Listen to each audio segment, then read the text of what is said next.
Au restaurant, ma nièce m'a craché au visage devant tout le monde et a mimé silencieusement « Nous ne voulons pas de gens comme toi ici », pendant que tout le monde riait de moi. Ma sœur a ajouté « De toute façon, elle a toujours été une honte ».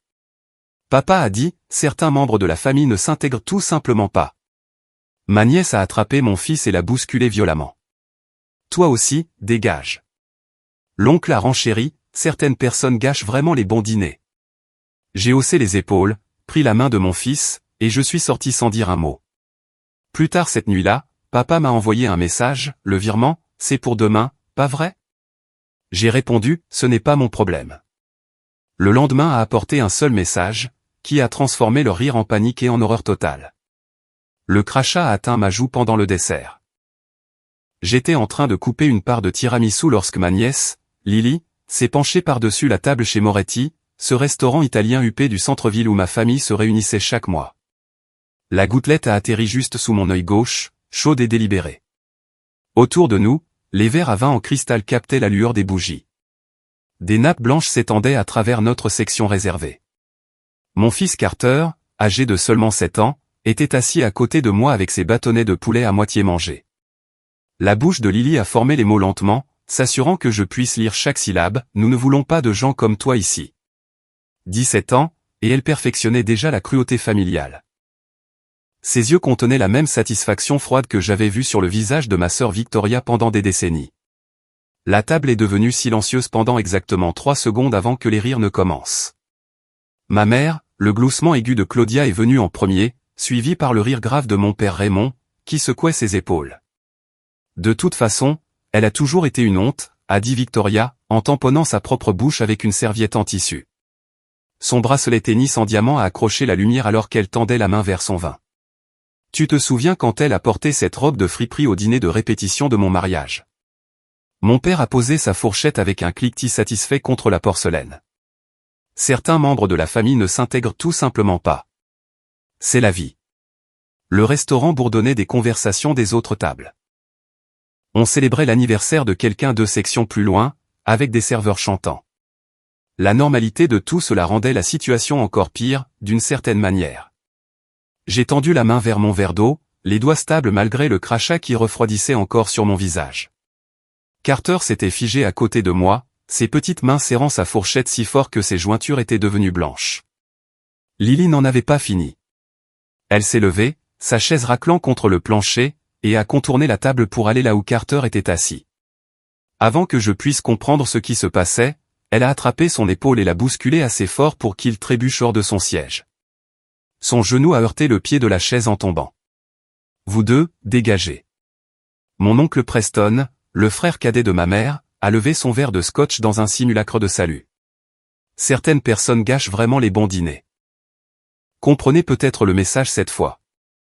Le serveur, qui s'approchait de notre table, s'est arrêté à mi-chemin, ne sachant pas s'il devait intervenir.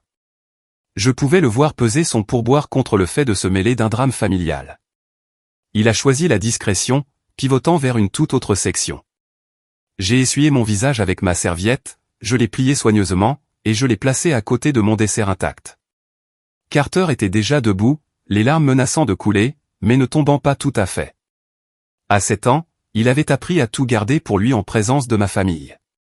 Ce seul fait aurait dû tout me dire, il y a des années de cela. On y va, mon chéri, ai-je dit doucement. Je n'ai pas élevé la voix.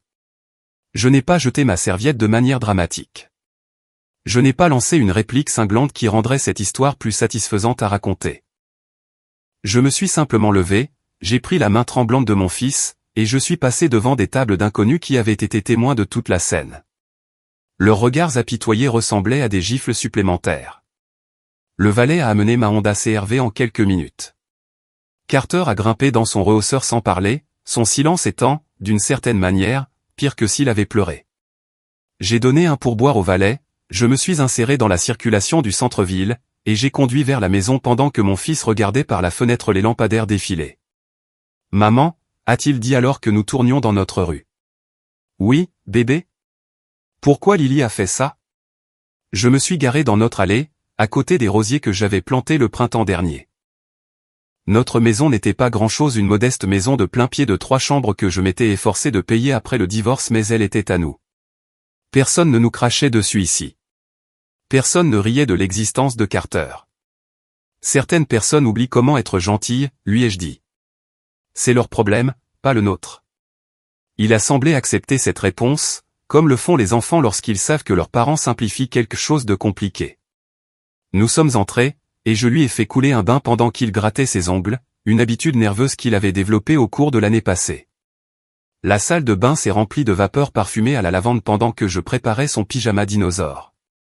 Mon téléphone a vibré vers 23 heures. Papa, le virement, c'est pour demain, pas vrai? J'ai fixé le message pendant un long moment. Demain, c'était le 1er du mois, ce qui signifiait que le virement automatique que j'avais mis en place il y a 3 ans serait traité à minuit. 5,000 $, réglé comme une horloge, déposé sur le compte chèque de mon père. De l'argent que j'envoyais depuis qu'il m'avait appelé en pleurant parce qu'il perdait son entreprise de bâtiment, à cause des factures médicales, et de la deuxième hypothèque menaçant de saisie. 3 ans de versement mensuel de 5,000 $ représentaient 180,000 $. Je tenais un tableau de bord suivant chaque paiement avec les dates et les numéros de confirmation. Ma comptable avait posé des questions à ce sujet lors de la préparation des impôts de l'année dernière, arquant un sourcil sur les implications fiscales des dons. Soutenir la famille, avais-je expliqué. C'est ce qu'on fait. Elle avait pincé les lèvres mais n'avait rien dit.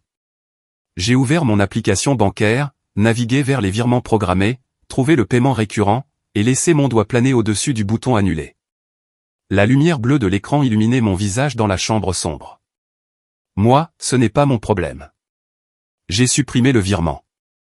Ensuite, j'ai ouvert mes emails et rédigé un message à mon avocat, Lawrence Brighton, dont les honoraires étaient élevés mais dont la discrétion était absolue.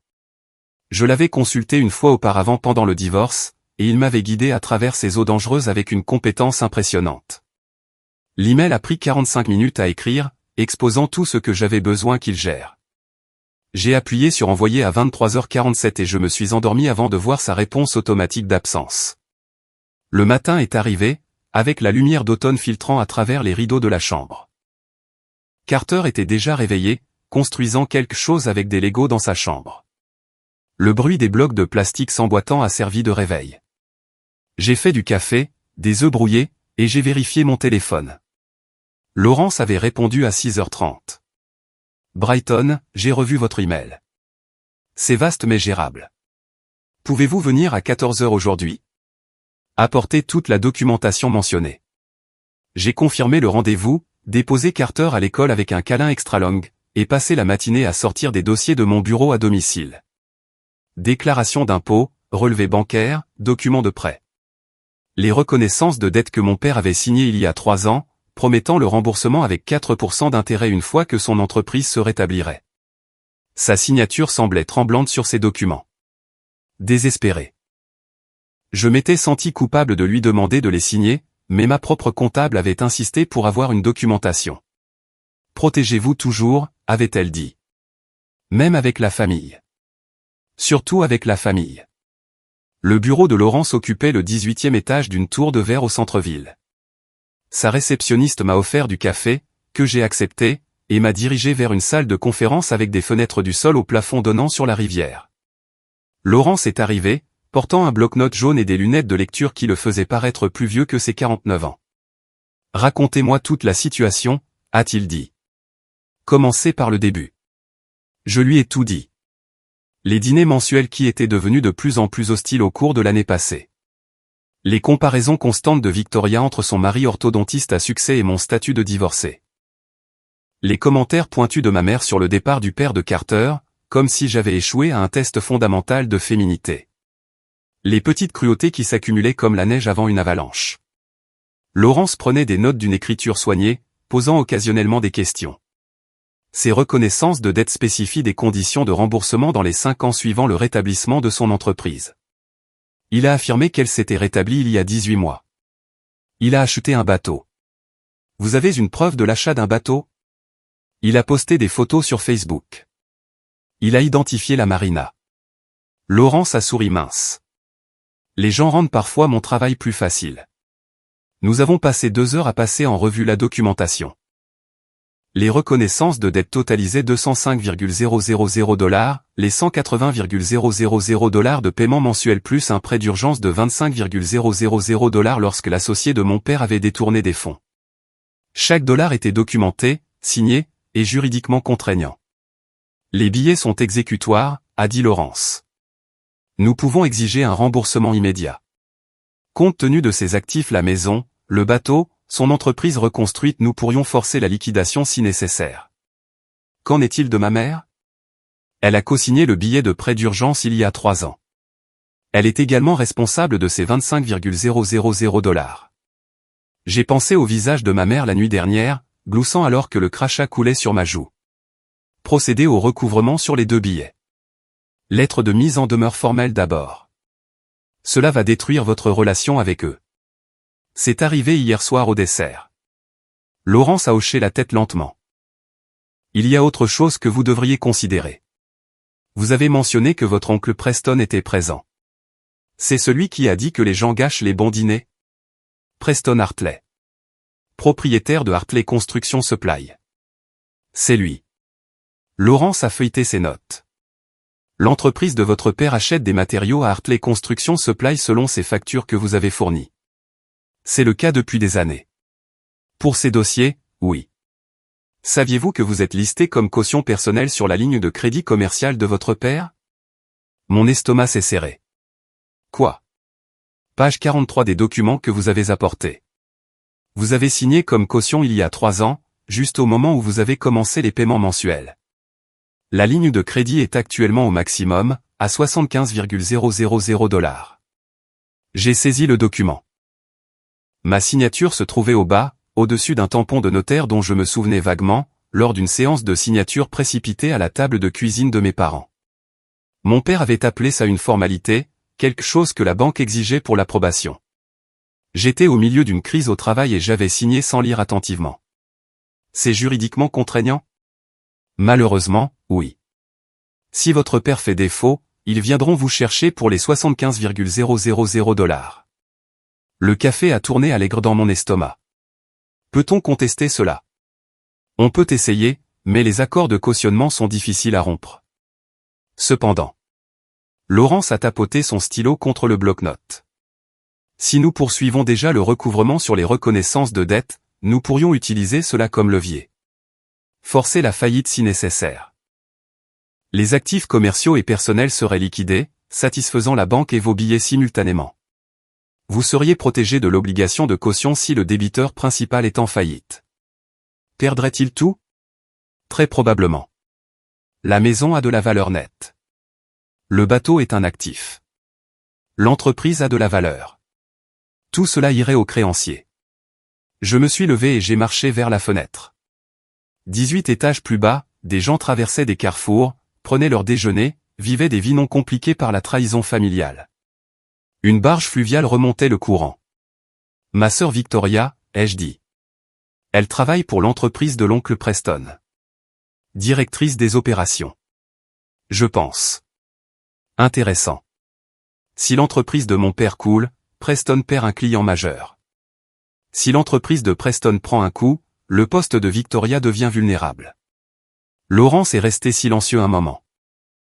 Vous pensez de manière systémique. Ils ont traité tout ça comme si j'étais une sorte d'œuvre de charité pendant des années. La honte de la famille. Je veux qu'ils comprennent exactement de quoi ils riaient hier soir. Il y a encore une chose. Laurence a sorti un autre document.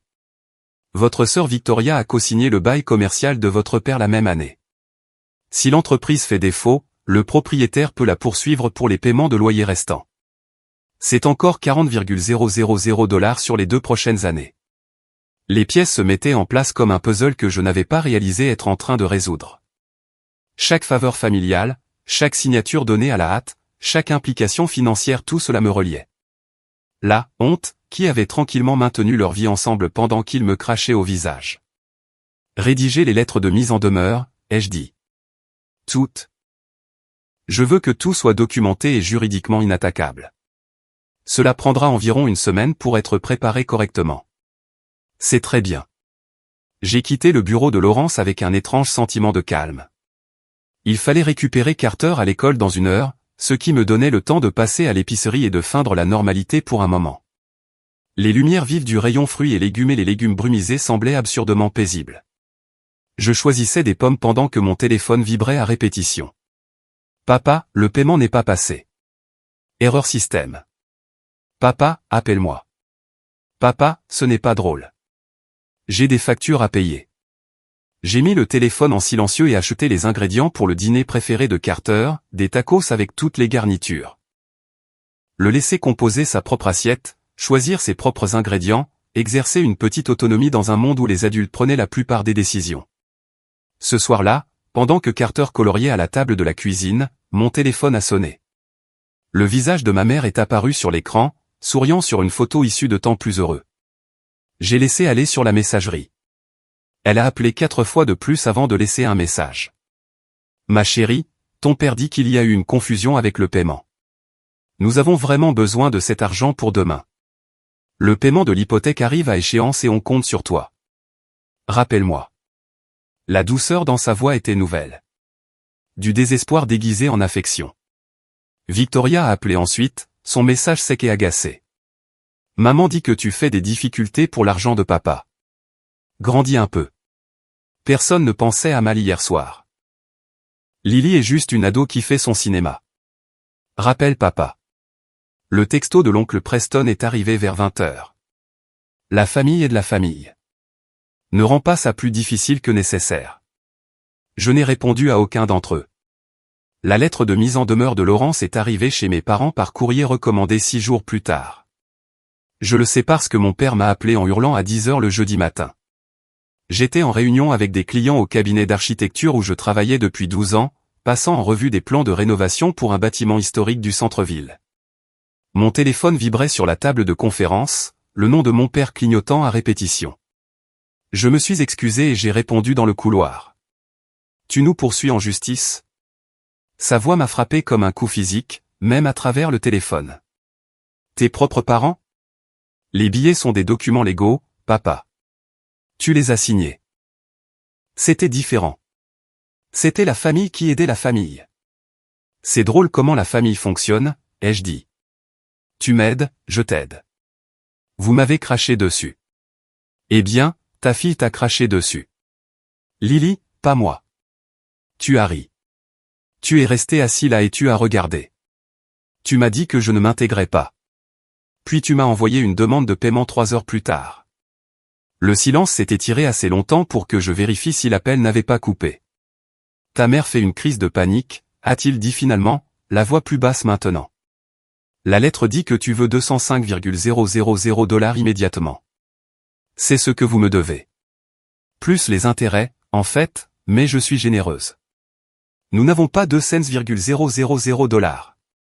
Vous avez une maison qui vaut 350,000 $ avec peut-être 100,000 $ restants sur l'hypothèque. Vous avez un bateau que vous avez acheté pour 40,000 $. Vous avez une entreprise qui génère des revenus. Liquidés. Tu veux qu'on soit sans abri? Je veux ce qui m'est légalement dû. Ce qui se passe après, ce n'est pas mon souci. J'ai raccroché. Mes mains tremblaient. Le couloir m'a soudain semblé trop chaud, trop lumineux. Je me suis appuyé contre le mur, prenant de profondes inspirations pendant que mon cœur martelait. À travers la paroi vitrée de la salle de conférence, je pouvais voir mes collègues attendre, patients mais curieux. Victoria a appelé dans l'heure, stridente et furieuse. Espèce de... Papa vient de me dire ce que tu fais. T'a-t-il mentionné la partie où tu as co-signé son bail commercial? Parce que mon avocat a des questions à ce sujet. La pause a été satisfaisante. De quoi parles-tu? Le bail que tu as garanti en 2021. 40,000 $ restants. Quand l'entreprise de papa coule, devine qui le propriétaire appelle? Tu bluffes. Vérifie tes emails. Mon avocate a mis en copie sur la documentation. Elle a raccroché sans un autre mot. L'appel de l'oncle Preston est arrivé ce soir-là pendant que j'aidais Carter avec ses devoirs. Des problèmes de mathématiques sur les fractions qui semblaient impossiblement simples comparés aux divisions qui fracturaient actuellement ma famille. J'ai répondu sur haut-parleur, posant le téléphone sur le comptoir de la cuisine. Que essaies-tu exactement d'accomplir? La voix de Preston était mesurée, contrôlée. Tu vas détruire l'entreprise de ton père pour un caprice puéril. C'est comme ça qu'on appelle une agression maintenant? Un caprice puéril? Lily a 17 ans. Elle a été grossière. Tu es un adulte. Et les adultes gèrent les choses par les voies légales, ce que je suis en train de faire. Si l'entreprise de Raymond coule, cela affecte mon entreprise. C'est un client majeur. Ça ressemble à un problème dont tu devrais discuter avec lui. Écoute-moi très attentivement, a dit Preston, sa voix baissant. Tu fais une erreur. La famille, c'est tout. Si tu brûles ces ponts, tu le regretteras. Je regrette déjà beaucoup de choses, surtout de ne pas avoir fait ça plus tôt. J'ai mis fin à l'appel et je suis retourné aux fractions. La semaine suivante a apporté une avalanche d'activités. L'avocat de mon père, un avocat de petit cabinet qui avait géré la constitution de son entreprise il y a des années, a envoyé une lettre de réponse affirmant que les reconnaissances de dettes étaient des cadeaux et non juridiquement exécutoires. Laurence a répondu dans les 24 heures avec de la jurisprudence et de la documentation prouvant le contraire. Pendant ce temps, le travail est devenu mon sanctuaire. Le cabinet d'architecture venait de décrocher un contrat majeur pour la rénovation du vieux théâtre Riverside, un bâtiment des années 1920 avec de superbes détails art déco qui étaient tombés en décrépitude. Je me suis jeté dans le projet, passant des soirées tardives à rédiger des plans qui préserveraient le caractère original tout en modernisant l'infrastructure. Ma collègue Jennifer a remarqué le changement dans mon énergie. « Tu es différente ces derniers temps », a-t-elle dit au déjeuner un jeudi. Plus concentrée. Plus.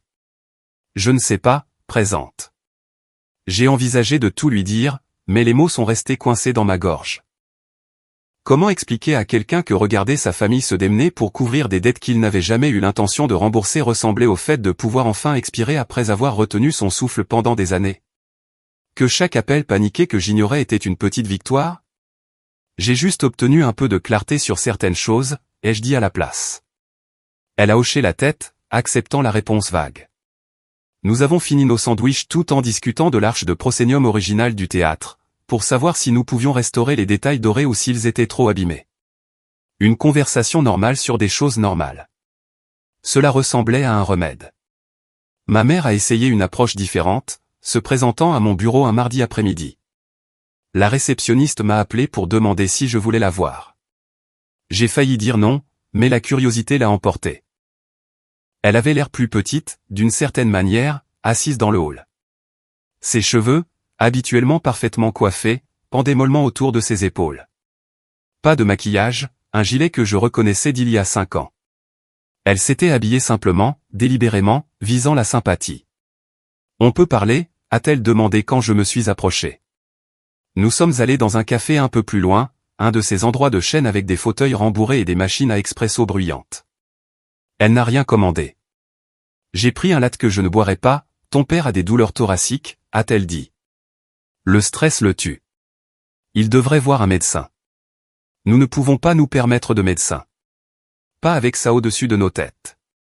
Tu as une assurance via son entreprise. L'entreprise ne survivra pas à ce procès. Tu le sais. J'ai bu une gorgée du latte.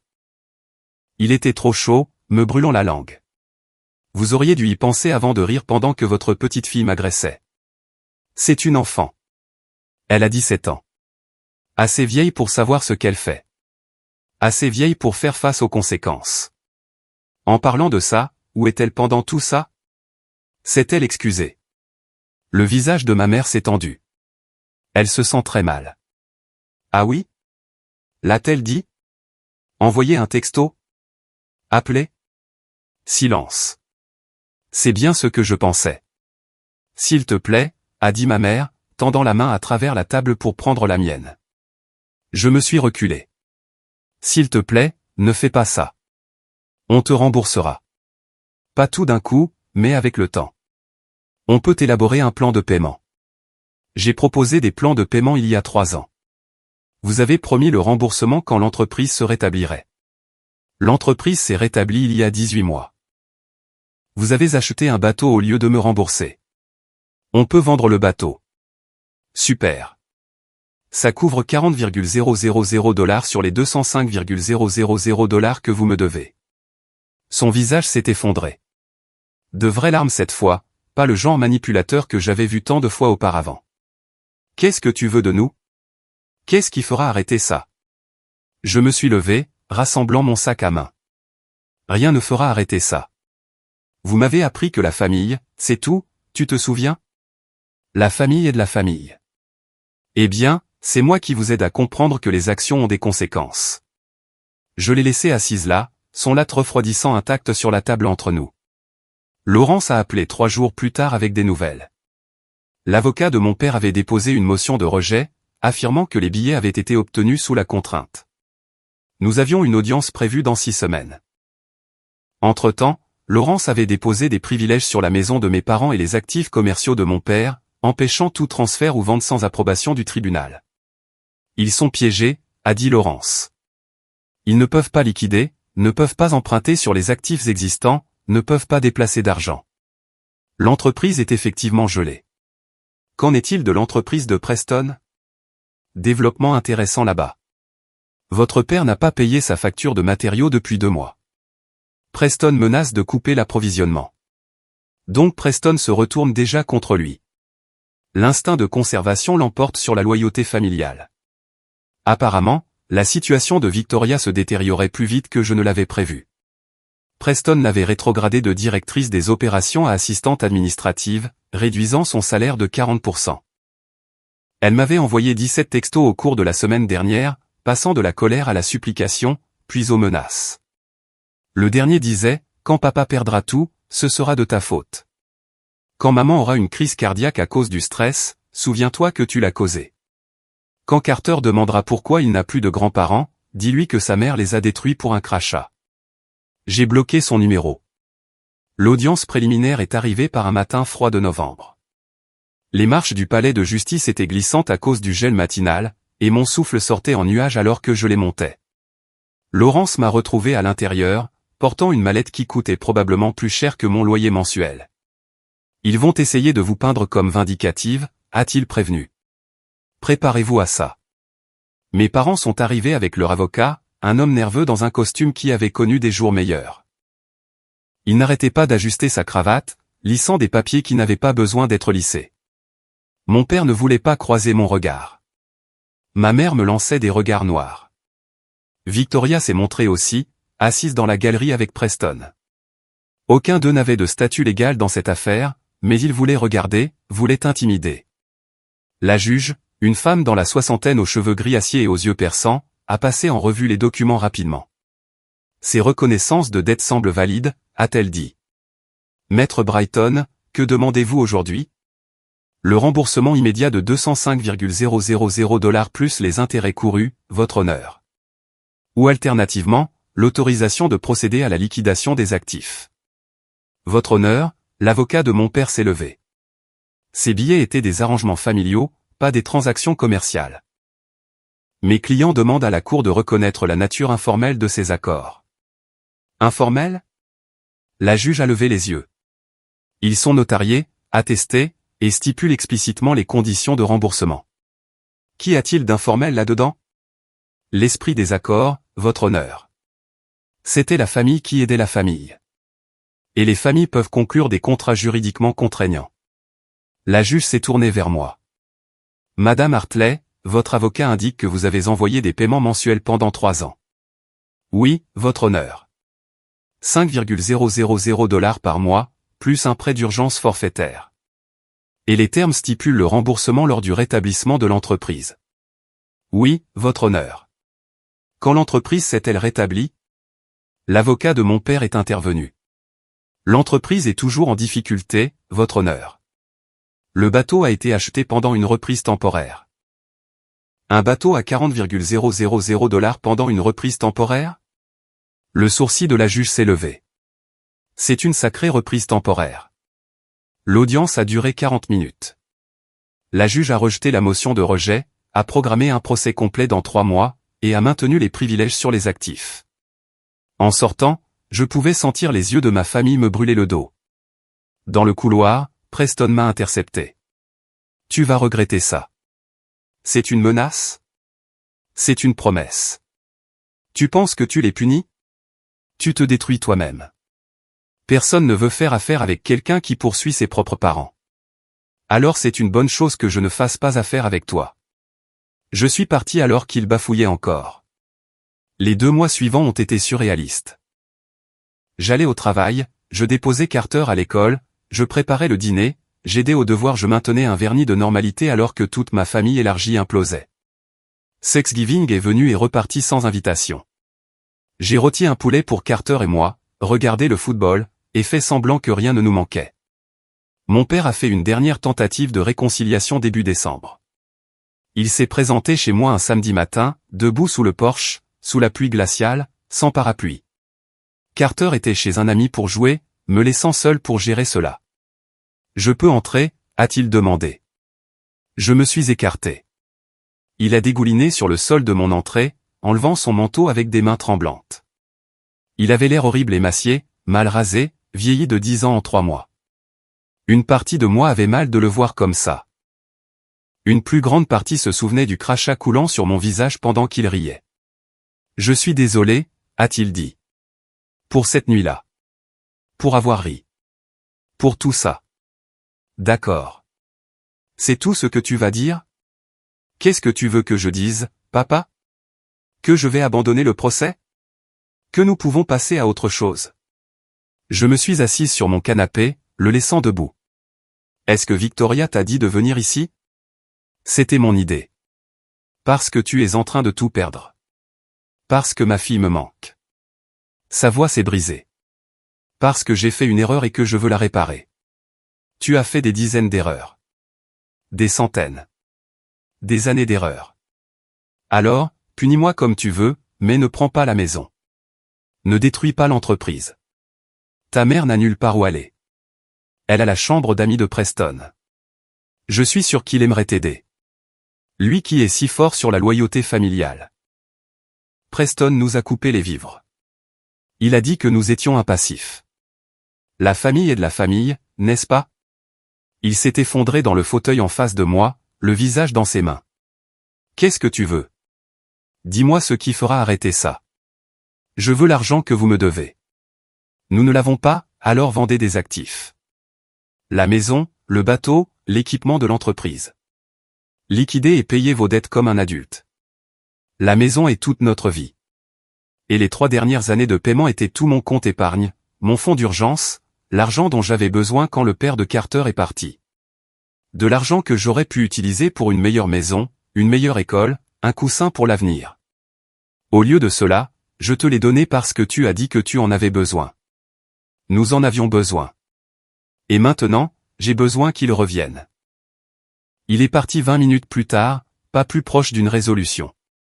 Je l'ai regardé s'éloigner dans son camion, le même Ford F-150 qu'il possédait depuis 15 ans, et je n'ai rien ressenti. Pas de culpabilité, pas de satisfaction, juste du vide. Noël approchait avec une pression de gaieté. Les vitrines des magasins se remplissaient de décorations.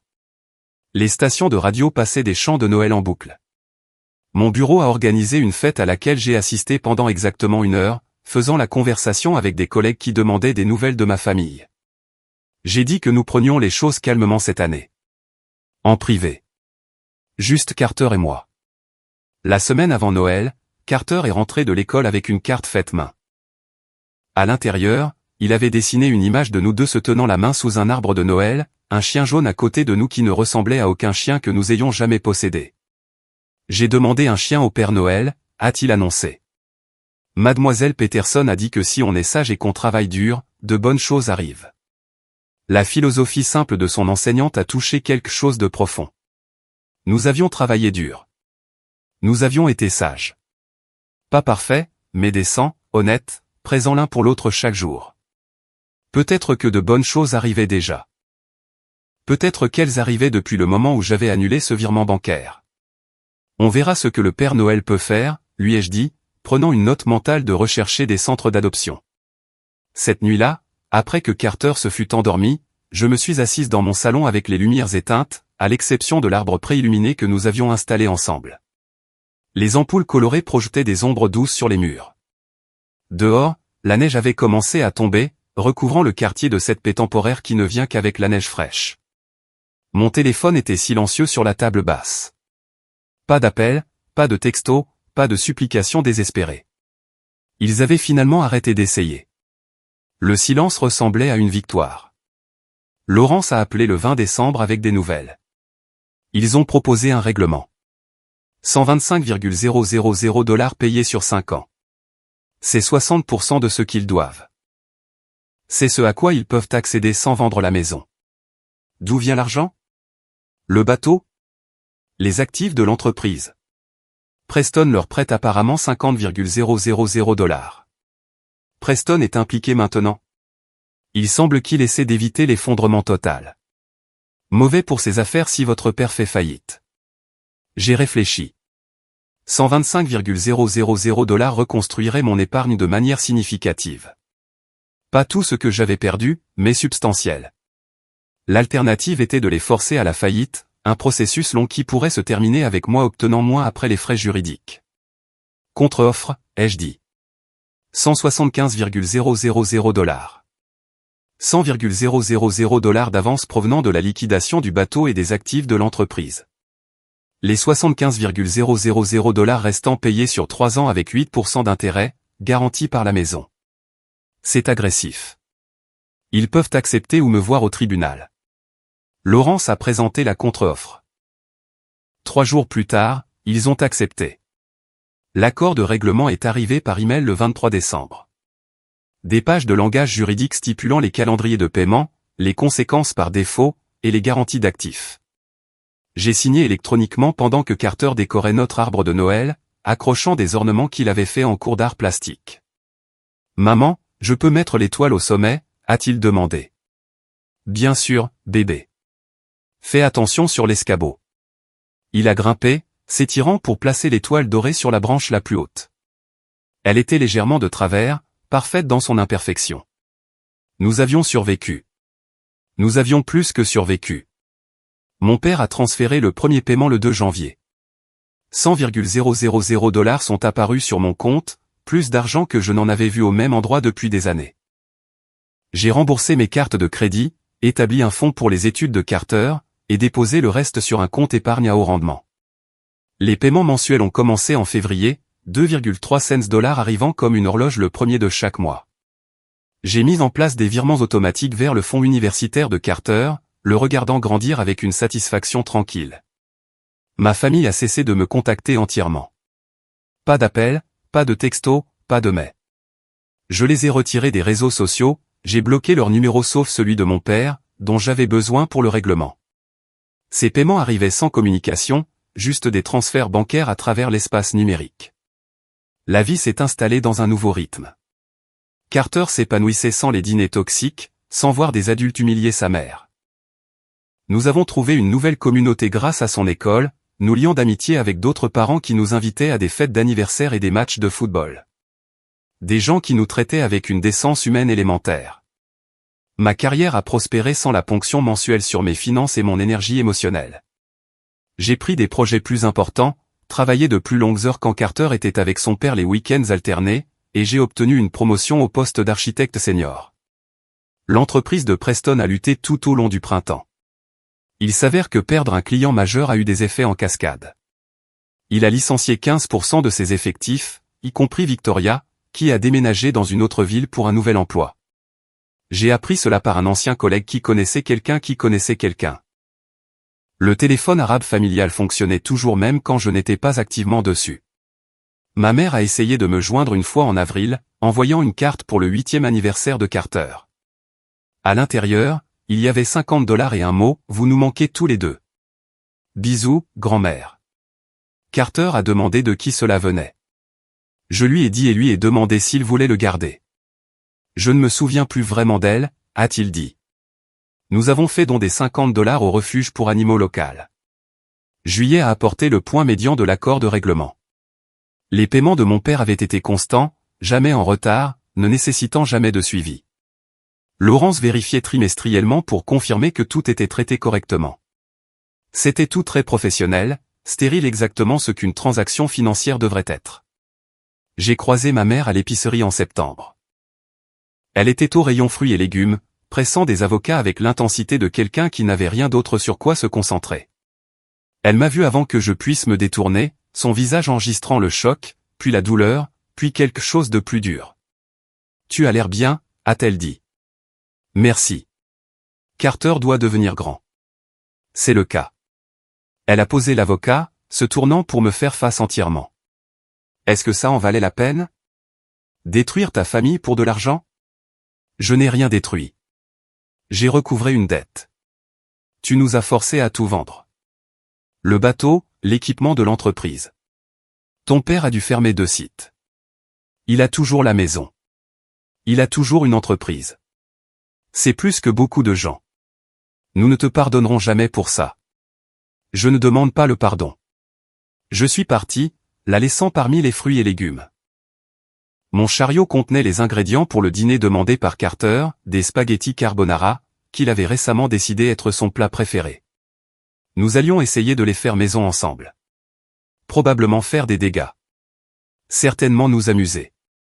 Le paiement final a été traité en février, 3 ans après ce dîner chez Moretti. Le règlement était complet. J'avais récupéré 175,000 $ des 205,000 $ dus, plus les intérêts. Mieux que ce qu'une faillite aurait rapporté, mieux que rien, assez pour reconstruire.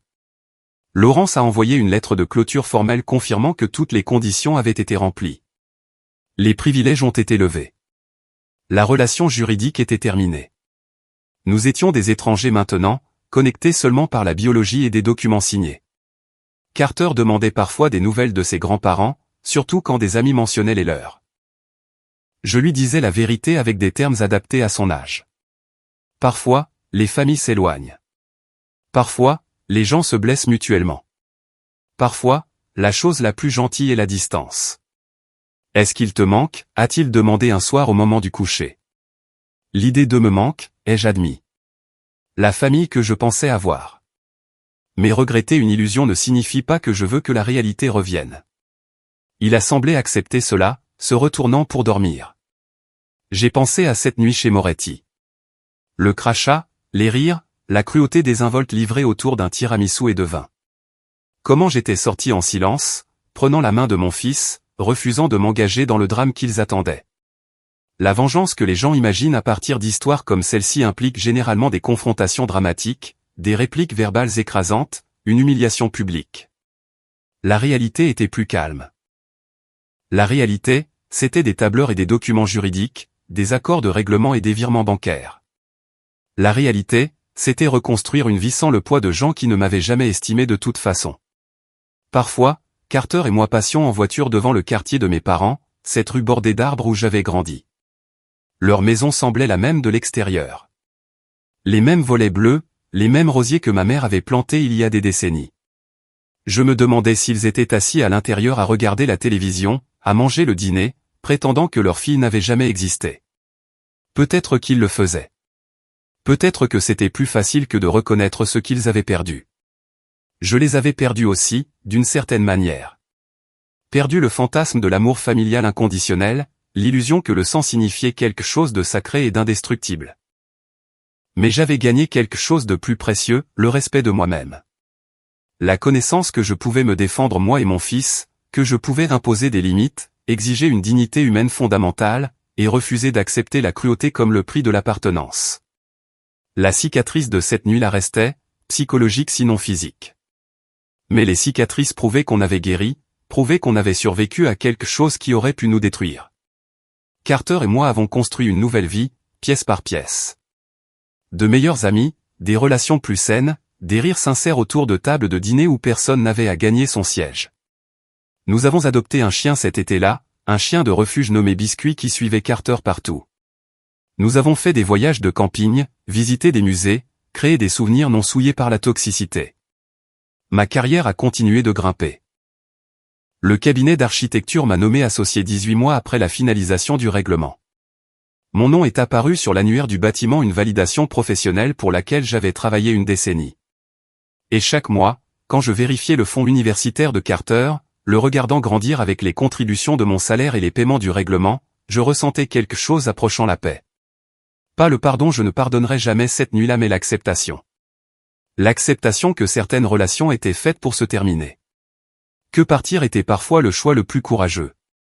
L'histoire s'est terminée non pas avec un fracas, mais avec un silence, avec des tableurs montrant des dettes payées, des documents juridiques prouvant la clôture.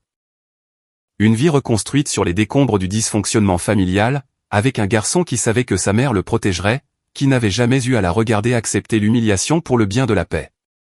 C'était ça, la vraie vengeance. Pas le procès, pas l'argent, pas la reconnaissance forcée des conséquences. La vraie vengeance, c'était de s'épanouir. C'était de construire quelque chose de mieux sur les cendres de ce qu'ils avaient essayé de détruire. C'était de bien vivre, ce qui est véritablement la meilleure vengeance de toutes.